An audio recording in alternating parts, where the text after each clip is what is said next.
What's cooking, Juventus fans? Welcome back to your old lady's favorite YouTube channel. Welcome to the beginning of what is going to be a massive week for Juventus. And when I say massive, it's going to be a do-or-die week. Either you get the deals done, you hear the movements going on, we have here we goes, or it's back to the drawing board and we have some big problems coming up in the Mercado. Stick with us. We'll fill you in.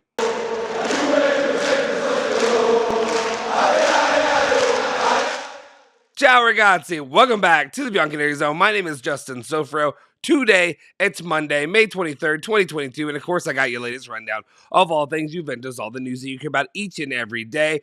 Before we get into it though, if you could, do me a kind service of smashing that like button, hitting that subscribe button, and hit the bell icon to stay notified for all of our latest videos. One thing too, again, it hasn't healed. It's been like a week. My voice is still gone. Hopefully it still sounds okay for me to deliver the news to you guys. But bear with me during this time. This is a big moment. This week is going to be momentous for Juventus and their future on the pitch, especially when we're talking about in a competitive sense. Will Juve make their triumphant return to the top of the table to be able to not only to win a Scudetto, but just frankly to compete for the Scudetto, which we haven't been in the last 2 years. We've got a lot to talk about, and of course, the number one name of it all is that of Paul Pogba. Let's jump into it. The very first news story of the day, and I'm going to put a little bit of a asterisk. Some of these graphics have some news that has already been conflicted with the reports out there, so I'm going to go ahead and put that out there right now, and let me pull up the other one that we have. So here's what I'm talking about. First news story of the day is Tutto Sport talking about Paul Pogba, saying that Nedved in recent days has gone from phone calls to meetings in person with Pogba, a face-to-face meeting to make Paul understand how much Juventus want to restart from him and how much he is at the center of the project. They go on to say that Pogba is convinced but has not yet turned on the green light for Juventus. He has richer offers on the table than the one Juve presented last week. But it is above all the shadow of Zinedine Zidane that brings doubts. Juventus remain confident about the positive outcome of the deal, but does not understand the Zizou variable right now. Or do not underestimate, my bad eyes, the Zizou variable. They must close it quickly to anticipate the eventual Zidane PSG deal, and also to keep a distance from Real Madrid, who now are going to have to look at elsewhere because one of their big signings of Kylian Mbappe is off the table. The final part is, this is what I was really getting at. It's Tutto Sport was talking about Perisic and the situation going on there. They said Juventus are ready to offer Perisic, yada, yada, yada, yada, yada. All the Perisic stuff, throw it out the window. All of you that were on the Perisic train, get off the train. They're leaving you at the last stop. It's not happening. I told you, don't get excited about it. Don't sell your soul to go get an Inter player. It's not happening. Nicolas Sierra came out today and has an update saying that in the end, that was bad. That was bad. My voice just exploded. In the end, it was all according to script. No offer from Juventus and renewal set with Inter until 2024 for Ivan Perisic. So one thing we know is agents, clubs, coaches, players continue to use Juventus, to use the Juventus name, to use the Juventus history, to use everything that you love about Juventus against Juventus. And what I mean is not because of these players, but just using Juventus to get themselves a raise. And that's what all this is about, is for Perisic to end up getting the money that he wanted. His agent, whoever it was, floated nonsense out there. He wasn't coming to Juventus. He never was. There wasn't even an offer really by Juventus. But if you throw out that rumor, it makes Inter have to come to the table and give them their money. Congratulations, you've all been fooled. That's what we're saying. All right, back on the Pogba train, though. That's the important aspect. We can move from Perisic. Guys, I don't want to hear his name again. Don't even bring it up. All right, when it comes to Pogba, though, they've really got to nail this down, and they've got to get it done soon. If it's not within the next couple of days, I was on all hands on deck this weekend. Potentially today, I was waiting. We had the Here We Go live stuff set up and ready to go. It hasn't happened yet.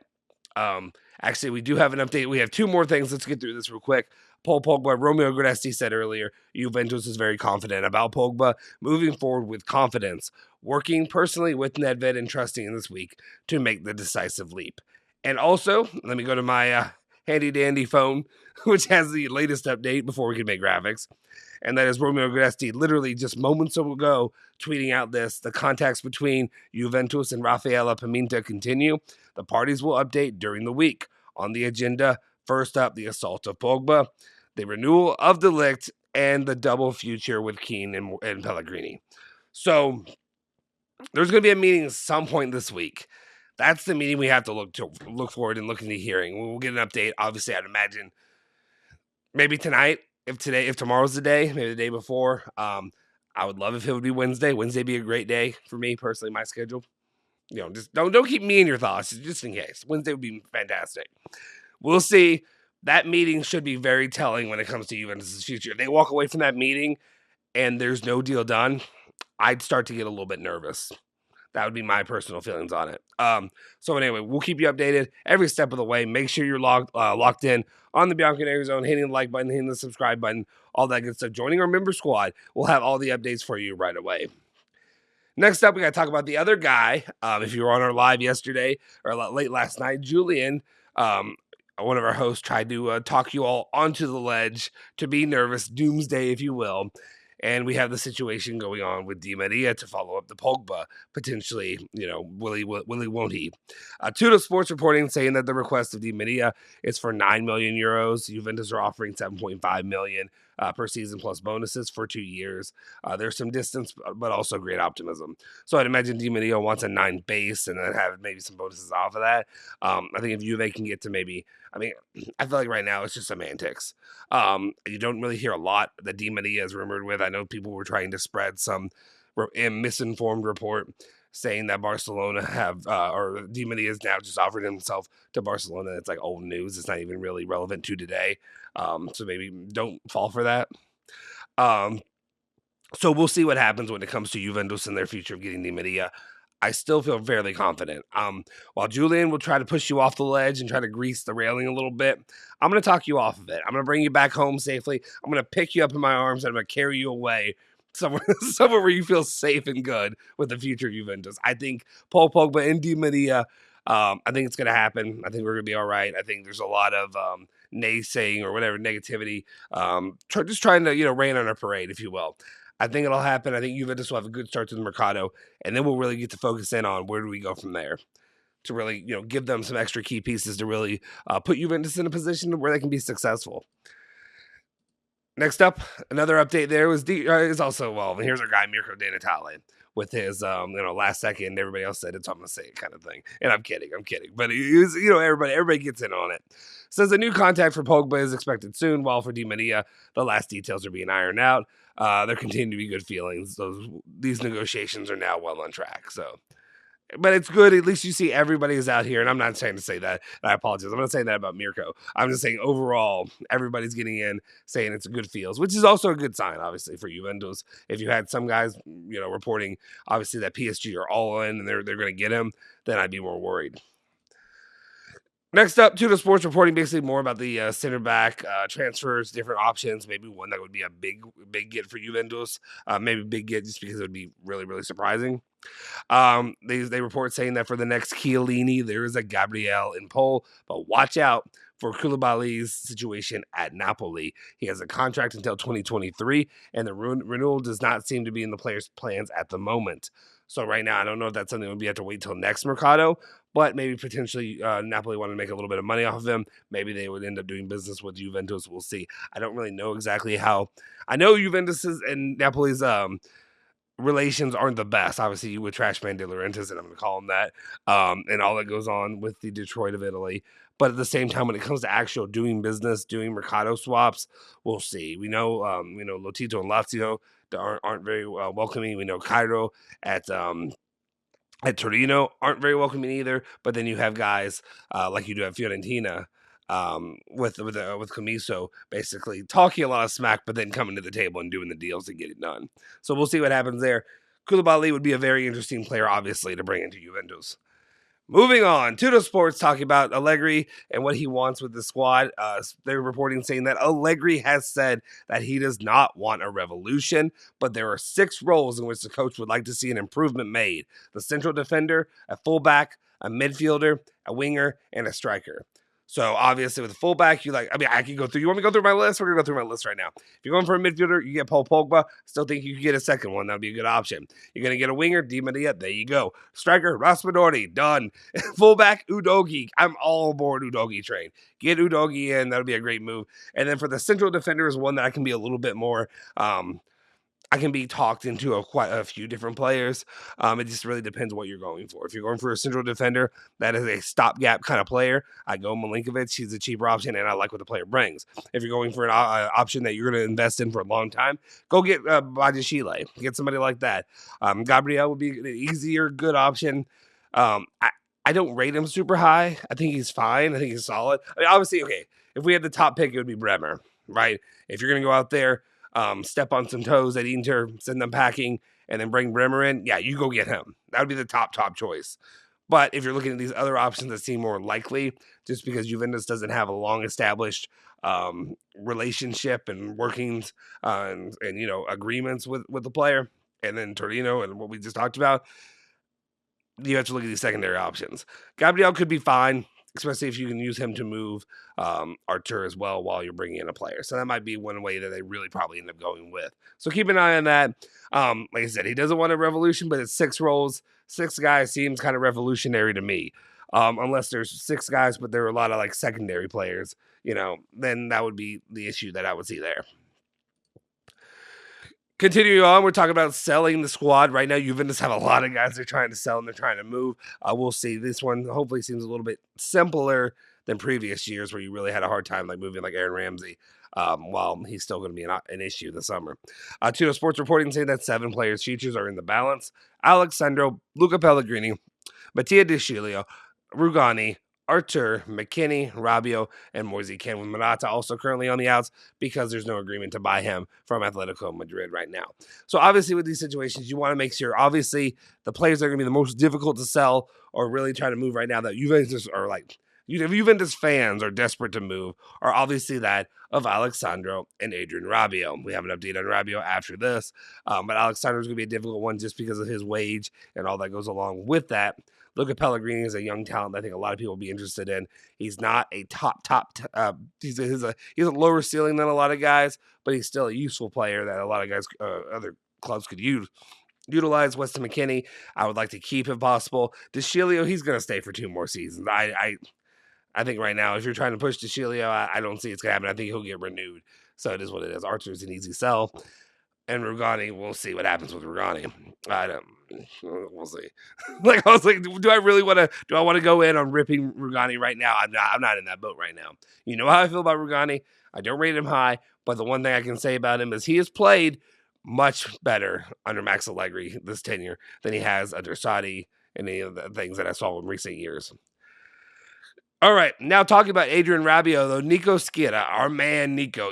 We are all aboard the Nico Schira train. We're trying to get him to come join us on the channel sometime. We'd love to see him join in. If you guys have any interaction with him and you'd like to see him join us, definitely maybe put a little pressure on my man. Maybe send him a DM and be like, hey, we'd love to see you on the Bianconeri Zone. We'd love to see you come on there and talk a little bit about the transfer market and the things that go, the movers and the shakers, if you will. All right. 2 English clubs, Nico Schira is reporting, have asked for info on Adrian Rabiot, who is not non-transferable. He's very, very, very transferable for Juventus. The French midfielder could leave this summer, and then Juve can also realize the capital gain with this sale. So it's kind of a win-win. Juventus fans, you're not pulling your hair out. I already pulled all my hair out. All that goes along with that, we can move Adrian Rabiot, and then we don't have to see him ever start again for Juventus, and that's really what I want. We don't know who those 2 clubs are. We don't know who have asked for information. We don't know how likely it is he'll go there. But also, if you're Adrian Rabiot and you have an offer on the table and you have money, guaranteed money coming in and potentially multi-year deal, I think you go ahead and make that move as long as it's not literally something abhorrent that you would have to go to travel to or be, a really, really poor situation. So keep that in mind. We'll follow it. We'll keep you updated every step of the way. Next up, and this is one, like I said, throw this one out for the most part, but basically here's the report. I'll read it off to you. throw it out for the most part. Tuttosport, Gazzetta dello Sport is saying Juventus are waiting for the summit between Perisic and Inter. They've renewed. Doesn't matter. We can move on.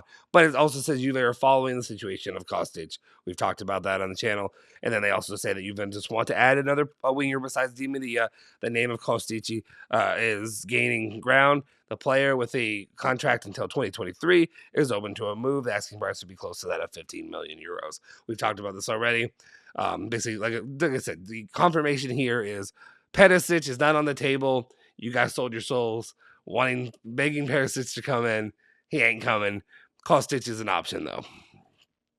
And then finally, the last real news story of the day here is Corriere dello Sport talking about Juventus, the deals that they're trying to get done here, and some of the options out here. And I'll be honest, these do not excite me. Let's be honest, they don't. First up, or not first up, what they're saying is, meanwhile, Juve continue to work on other tracks that could be less complicated with the inclusion of players in the negotiation. Arthur could be the key for Gabriel with Arsenal, which we talked about already today. While PSG, there's a talk of Paredes enter in with Moise Kean, who can return to Paris. And I mean, that's fine. If you want to end up selling Moise Kean and moving him, that's fine. PSG, if they want to buy him, that's fine. I'm sorry, a swap deal with Paredes does absolutely nothing for me. It does not turn me on, does not get me excited. It does not make me feel better about the situation of the team next season. I think, honestly, even if you get Paul Pogba, you should be looking at a secondary midfielder that's actually going to do some really good things. I would take a Jorginho over him. And I understand you're going to say, I know he's Italian, Justin, you're an Italian shield. No, I just think he brings more to the table right now. And I don't think London, or I don't know why I said London. Okay, because London, Paris. I don't think Paredes coming in from Paris is going to end up doing anything to really excite me and make me feel better about Juventus competitively in the Serie A, as well as obviously the Champions League next season. So you guys can battle that with me. Let me know in the comment section down below. I just personally, that doesn't do anything for me. If we want to move Moise Kean, you find a way to move Moise Kean, but don't bring in some other loose baggage that we have to sign a whatever deal contract with that we don't really want to begin with.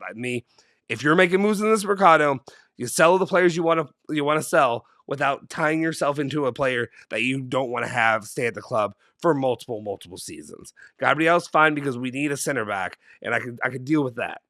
But in these other options of these players that you don't need, we don't need more, waste, baggage, whatever. You know what I mean? Just overall, we don't need more baggage in the midfield. That's what I'm trying to get at. I couldn't get out today, Junior. I was sounding like Billy Madison. Yeah, Billy Madison. Anyway, the voice is going.